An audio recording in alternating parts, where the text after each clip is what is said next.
آندری تیت ستاره اینترنتی آمریکایی بریتانیایی و سابق کیکباکسر حرفه‌ای است.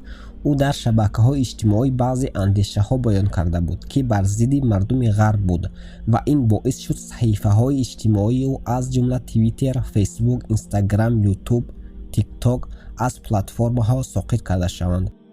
بعد چند مدت او از دین اسلام را قبول کردن خود خبر داد. با عقیده او دین اسلام آخرین دین حق می باشد. خبر مسلمان شدن اندری تیت را بسیاری از سامانه‌های اینترنتی تصدیق کردند به مانند تریبیون، لندن ورد، سیاست دیلی و غیرها.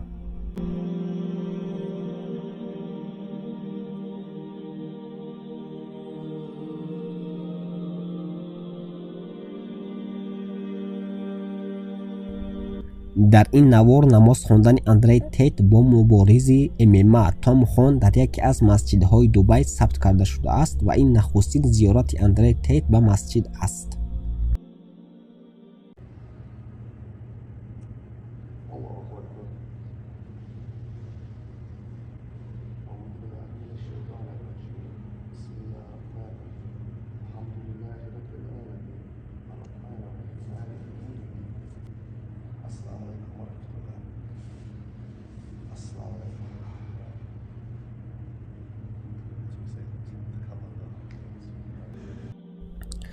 اندری تیت در صحیفه‌اش چنین نوشته است: این است برای چی من مسلمانم. هر یک نصرانی که به نیکی باور دارد و جنگ حق را مقابل بدی درک میکند باید مسلمان شود.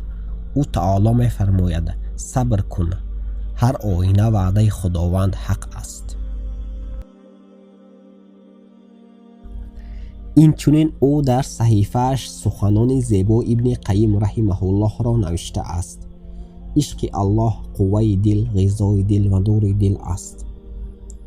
ما نیز برای این برادر اسلامی از خدا طلب می نماییم که نیکی های دنیا و آخرت را برایش نصیب بگرداند و او را در راه راست نگاه دارد.